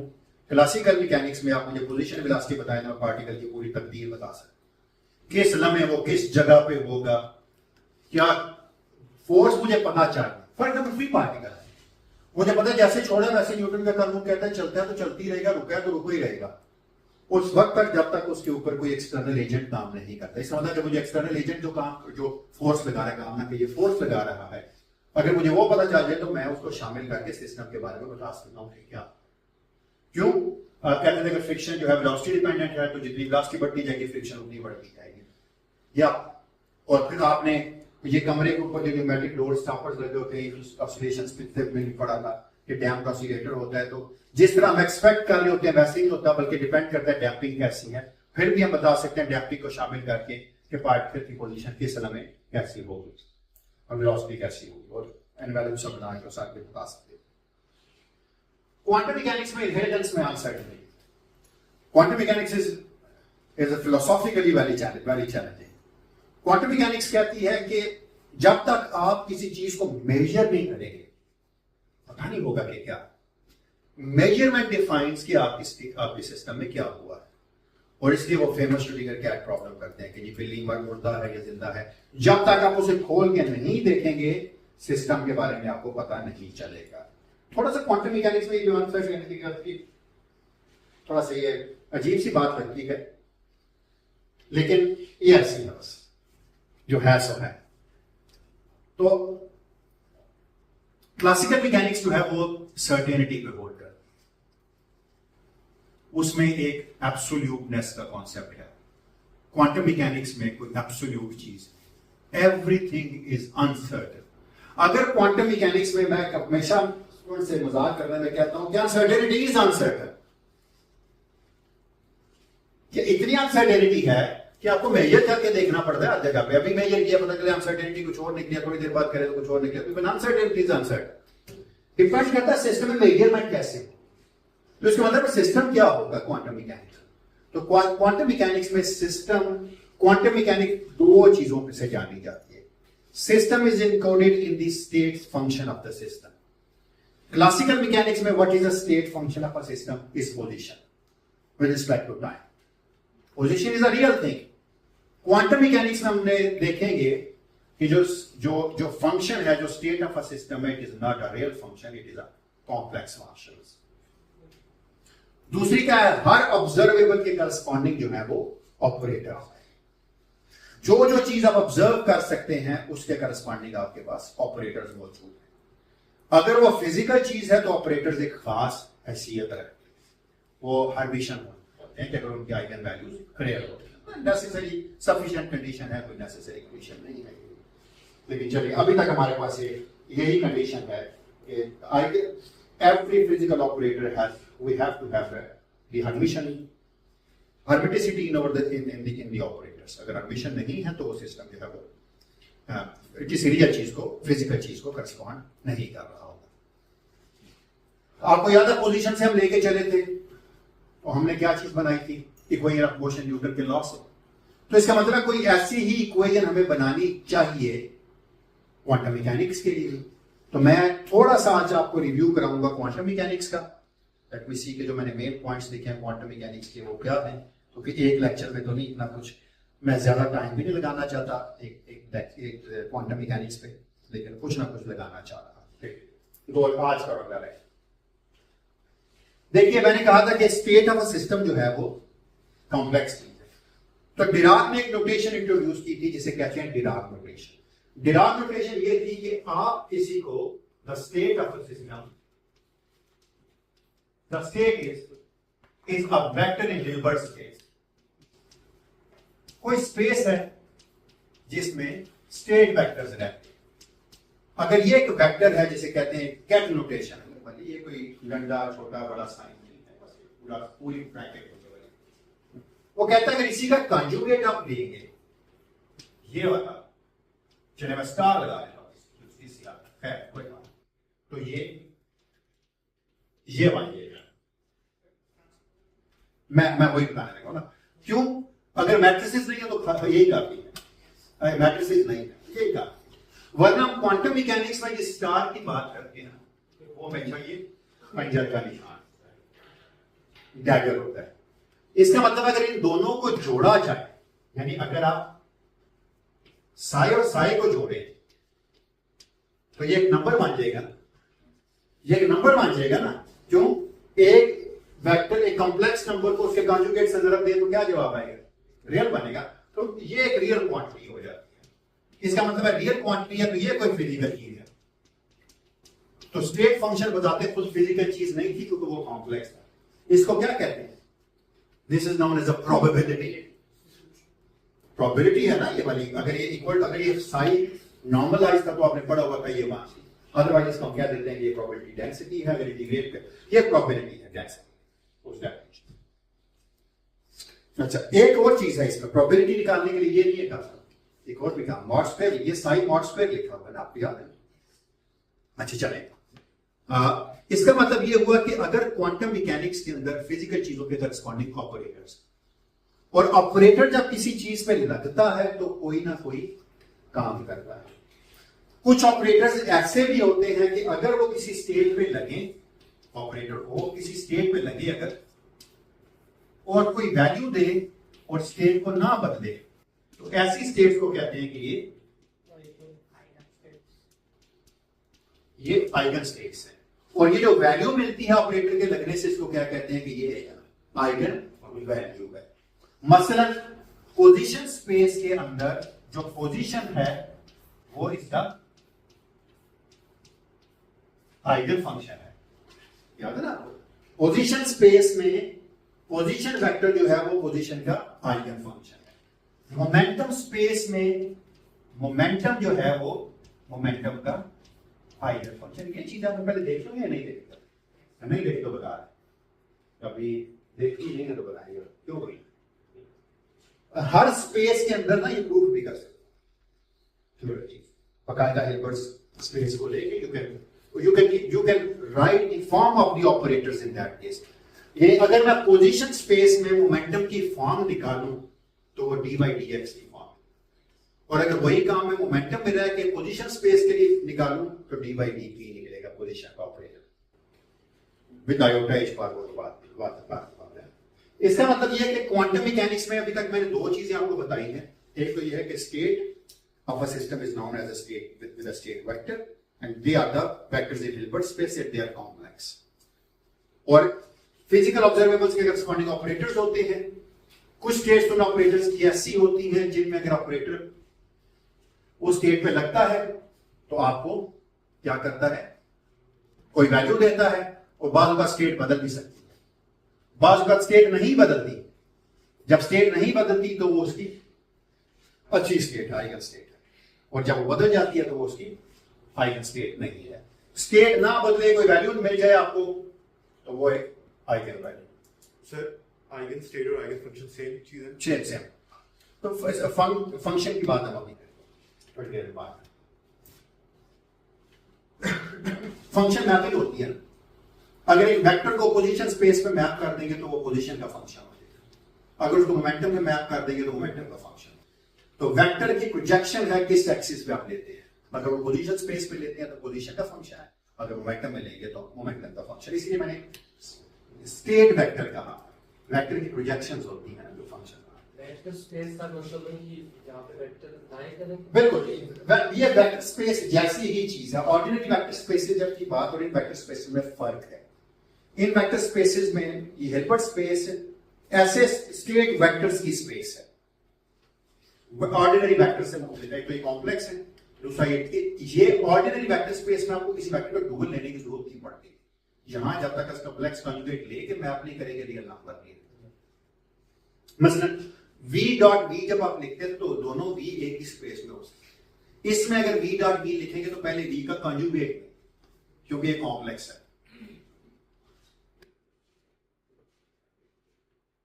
ठीक है, इन्वर्स स्पेस हम पे डिफाइन किया क्या होता है कि ये तीन स्पेसेस की जमा है। इसमें ये होता है कि ये जो वेक्टर हमको साइड में एक स्पेस देना है, तो फंक्शन भी कई दफा होता है और कई तो वेक्टर भी होता है। और जब वेक्टर होता है उसका रूल फंक्शन को वेक्टर भी चाहिए स्टार्ट, लेकिन वो जो theory है इसकी Hubert spaces में, या पहले आप वेक्टर स्पेस लेंगे, फिर इधर प्रोडक्ट डिफाइन कर लेते हैं, इधर प्रोडक्ट यूज करो, फिर चलो वो डिफाइन कर लेते, दो काम कर लेते, तीसरा काम ये होता है कि उसका नॉर्म डिफाइन ऐसा वो फाइनाइट और उसके Hilbert space है, फिर कहते हैं कि इसके अंदर बहुत सी सीक्वेंस है। ओ हाँ वो मैं इतनी लंबी बात क्वांटम मैकेनिक्स पढ़ा तो सारी करता ही नहीं करना नहीं था। नहीं मैं वही कह रहा हूँ कि असल में ये फंक्शन और ये जो मेट्रिक्स जो है उनके दरमियान ना ताल्लुक नहीं बनता, वरना पढ़ी हमने मतलब की भी ठीक होगी, समझ नहीं आई कि ये वेक्टर और फंक्शन जो है तो लेदा मैकेनिज्म्स एक ही चीज को बता रहे हैं और हम उन्हें कन्वर्ट भी करते रहते हैं, ये इस नोटेशन को लिखूंगी उसी नोटेशन के सामने इंटीग्रल भी डाल दूं, तो ये कैसे हम करते हैं, क्यों कर सकते हैं? ये क्लास के बाद बात कर, ये पूरी वो है डिबेट है जिससे हम इससे बिल्कुल हाथ दे, उसकी मैं क्विकली आपको बता देता हूँ। इसी स्टेट वेक्टर को अगर आप स्पिन के लिए लिखे ना तो आपको मैट्रिक्स अलजेब्रा में ऑटोमेटिकली समझ आ जाएगी, कुछ जाना पड़ रहा है।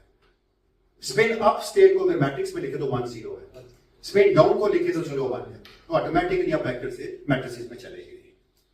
ठीक है, तो मैं उस पर हम बाद में डिस्कस करें। अच्छा एक और चीज है कि मैंने कहा था कि हम सबसे पहले एक ऐसी चीज लिखते हैं, मैं जिसे कहता हूं कि वो जो श्रोडिंगर इक्वेशन, मैंने क्या कहा था, यहां तक तो क्लियर है क्वांटम मैकेनिक्स के बारे में, ये बस उसके दो मैंने एक्सियम्स लिखे कि स्टेट वेक्टर्स कॉम्प्लेक्स हैं और ऑपरेटर जो है वो हर्मिटियन।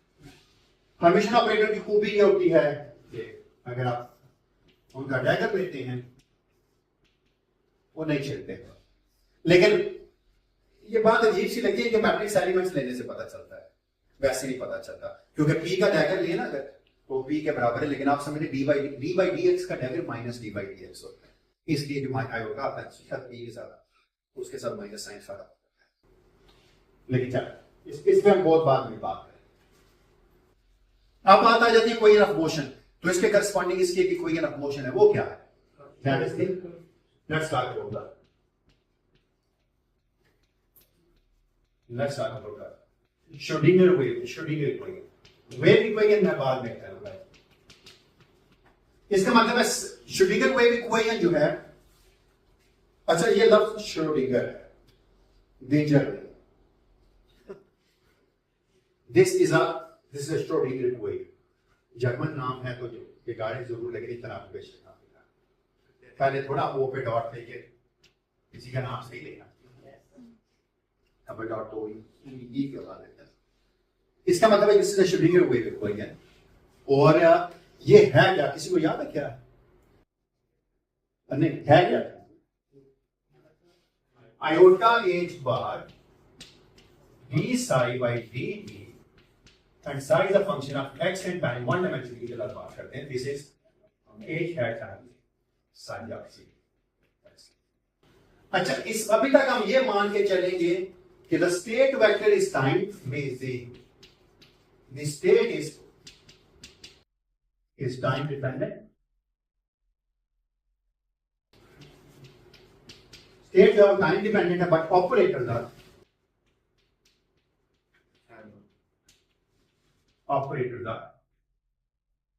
time.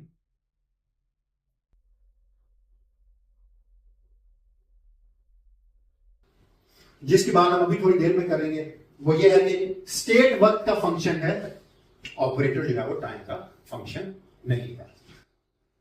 आप इस इक्वेशन को सॉल्व करके दे सकते हैं, मुझे क्या जवाब है? अगर मैं आपसे कहूंगा इस इक्वेशन का सॉल्यूशन निकालें तो निकाल सकते हैं।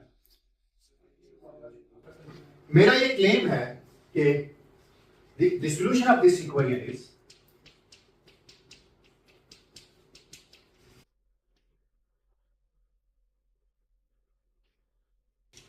ये मेरा एक तुक्का है, आंसर है मेरा, ठीक है, वो ये है कि psi of x and b is equal to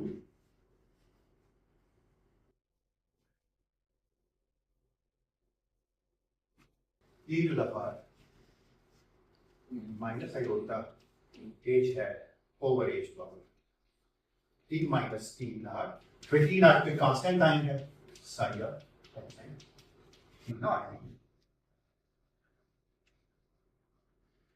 मेरा ये है कि इस इक्वेशन का सॉल्यूशन ये है, ये मेरा इंटेलिजेंट गैस है, टुका है मेरा। अगर इस इक्वेशन का सॉल्यूशन है तो उसको सेटिस्फाई करेगा, देखिए जरा सेटिस्फाई करता ही नहीं करता, रख के देखे जरा लेफ्ट हैंड साइड में, iota h bar d by d t of t to the power minus iota h dash over h bar t minus t minus.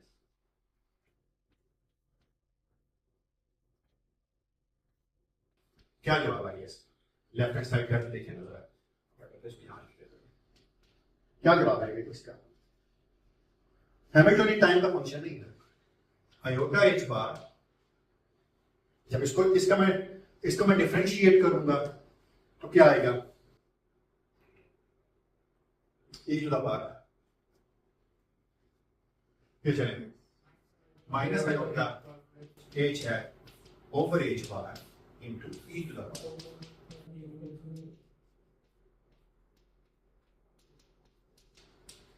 मैं जानबूझ के इसको इस तरह लिखा, थोड़ा सोचने लग गया। अगले लेक्चर में मैं कोई और तरीके से लिखा इंटू साइया एक्शन। ये बात याद रखिएगा, तीन आर्टिस्ट ये वक्त के साथ में बदला इनिशियल टाइम। तो ये क्या मान गए? ये इस बार से इस बार कैंसिल हो गया, आयोटा स्क्वायर इज -1, तो क्या मान गए? एच टाइम्स, और ये वापस सारे का सारा हमारा फंक्शन मान गया, ये वापस आई है। तो इसका मतलब है वाकई ये सीक्वेंस को सेटिस्फाई करता है। अगर ये किसी सीक्वेंस को सेटिस्फाई करता है तो ये इसका सॉल्यूशन है। ठीक है, ये बात बिल्कुल ठीक है। तो ये क्या बोला है? ये वाली चीज, ये वाली, ये आपको ये कह रहा है कि अगर आपको इनिशियली फंक्शन पता है, आप उसको किसी लेटर टाइम टी पे लिख सकते हैं अगर आप उस पर ये चीज ऑपरेट करें। दिस इज नोन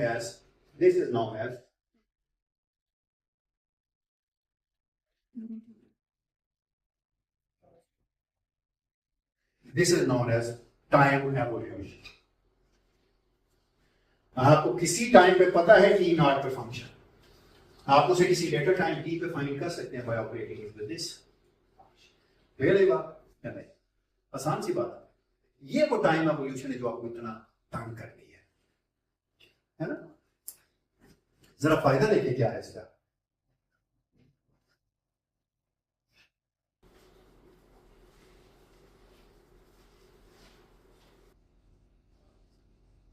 आप में से मुझे कोई ये बंदा कैलकुलेट करके दे सकता है कि साइज स्टार एक्स की वन डायमेंशन में फिलहाल कर रहा हूं, साइज ऑफ एक्स डीएक्स करके दे सकते हैं मुझे? क्या आएगा इसका जवाब? क्या जवाब आएगा? चलिए कर एक मैं सब कर देता हूं। So this is equal to dx। इसका जब मैं कंजुगेट लूंगा तो exponential time so we will get e to the power minus उल्टा हो जाएगा, प्लस से उल्टा हो गया, so e to the power iota. अच्छा, इसका कंजुगेट और ट्रांसपोज होता है, प्रिंसिपल जब स्टार लिखते हैं ट्रांसपोज ले चुके होते हैं। तो ये मान के चले आप मेरी बात थोड़ी देर के लिए कि मैं जगह बदल देता हूं, लेकिन बदलने की कुछ जरूरत नहीं। ट्रांसपोज का फर्क कोई नहीं, मैं बेशक इसको पहले लिखूं या बाद में लिखूं, फर्क कोई, लेकिन थोड़ा सा साफ करने की बजाय लिखने की बजाय मैं इसका सीधा करता हूं कि साइज star x and t naught e to the power iota h dagger over h power t minus t naught, ये तो आ गया साइज स्टार, यानी क्या गया कंजुगेट लेके उसको थोड़ी सी तरतीब बदले, फर्क कोई नहीं है, लिखा वही है, ऑपरेट अभी भी ऐसे पे ही हो रहा है, into e to the power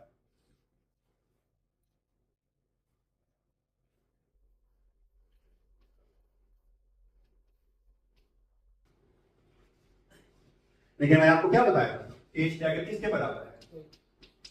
ये तो एच के बराबर है। इसका मतलब है दोनों चीजें मिलकर क्या बन गई? वन बन गया, आइडेंटिटी ऑपरेटर बन गया। ये उसी के कंजुगेट से जरूर खा तो वन बन, क्या मसला है इसका?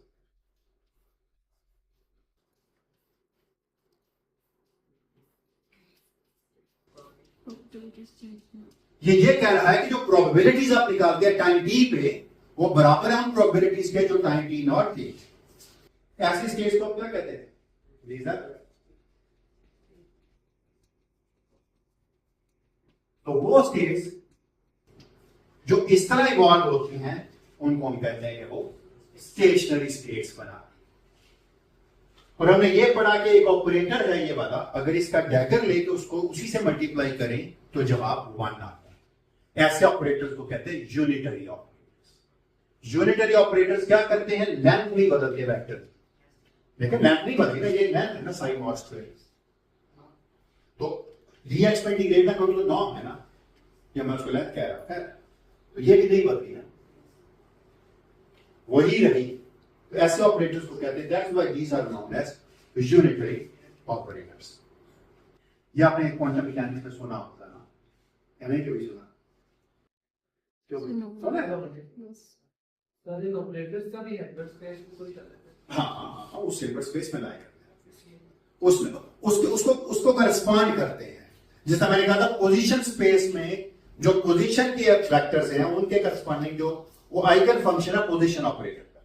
मैंने कहा तो सिल्वर स्पेस की फॉर्म में अगर मैं क्वांटम मैकेनिक्स पढ़ाऊं तो मैं साबित कर सकता हूं आपको वहां से कैलकुलेट करके कि एक्स स्पेस में जो मोमेंटम ऑपरेटर है वो d/dx बनता है। कोई सवाल? यहाँ पे जो हैमिल्टन में ये बेसिक फंक्शन है या मैट्रिक्स है? अभी तक कुछ नहीं है। अभी तक एक जनरल यूनिट अभी तक कोई ऐसी चीज है जो हर्मिशन है, बस अभी तक कोई ऐसी। जब तक आप सिस्टम नहीं डिफाइन करेंगे आपको पता नहीं चलेगा कि आपका हैमिल्टोनियन मैट्रिक्स है। पहले आप सिस्टम डिफाइन करेंगे, लेकिन जो भी सिस्टम है ये उसका ये है। हाँ, अच्छा, अब मैं अगले लेक्चर में क्या करूंगा, थोड़ा सा बताया हूं। अभी मैंने प्रोबेबिलिटीज दिखा दी, तो मैंने ये साबित किया कि ये 1 एट, अगर ये किसी भी टाइम पे ये लेफ्ट हैंड साइड है, ये 1 है, अगर ये टाइम की टोटल प्रोबेबिलिटी 1 ही होती है, तो ये बराबर है 1 की जो टी नॉट है। यदि अगर वो 1 का टी नॉट में तो 1 ही रहा टी पे भी। प्रोबेबिलिटीज शुरू में टोटल प्रोबेबिलिटी अगर 1 थी तो किसी टाइम टी के ऊपर पे टोटल प्रोबेबिलिटी 1 की। मैं आस्ता आस्ता एक चीज पे आ रहा। अगले लेक्चर में मैं क्या करूंगा, अगले लेक्चर में मैं इस इक्वेशन का कॉन्जुगेट लूंगा, इस इक्वेशन ऑफ कंटिन्यूटी बना, यह साबित करूंगा कि अगर कोई चीज सिस्टम से बाहर नहीं गई तो प्रोबेबिलिटीज कंजर्व है। प्रोबेबिलिटीज कंजर्व है अगर, तो इसका मतलब पार्टिकल बनने और टूटने का तो कॉन्सेप्ट ही पैदा नहीं होता। तो जो पहला सवाल मैंने उठाया था भाई उसके क्वांटम फील्ड थ्योरी, अगले लेक्चर में साबित करूंगा। दैट इज, हमें इसलिए क्वांटम फील्ड थ्योरी की जरूरत पड़नी पड़ती है क्योंकि यहाँ प्रोबेबिलिटीज कांस्टेंट टाइम, पार्टिकल बनने और टूटने का कोई कॉन्सेप्ट नहीं है। तो ये मैं नेक्स्ट लेक्चर में एक्सप्लेन करूंगा, क्या डिराइव करूंगा पूरे की पूरी कंटिन्यूटी इक्वेशन पर क्वांटम मैकेनिकल फंक्शंस और उससे साबित करेंगे। फिर हार्मोनिक ऑसिलेटर पढ़ेंगे हम, उसके बाद क्वांटम मैकेनिक्स का तो चीजें क्वांटम मैकेनिक्स की बात है, कुछ भी नहीं, बाकी एप्लीकेशन है। और उसके बाद स्पेशल थ्योरी ऑफ रिलेटिविटी करेंगे and then we move to classic. तो स्लोली हम, मैंने इसलिए कहा जो चीजें मुझे चाहिए होंगी वो मैं सारा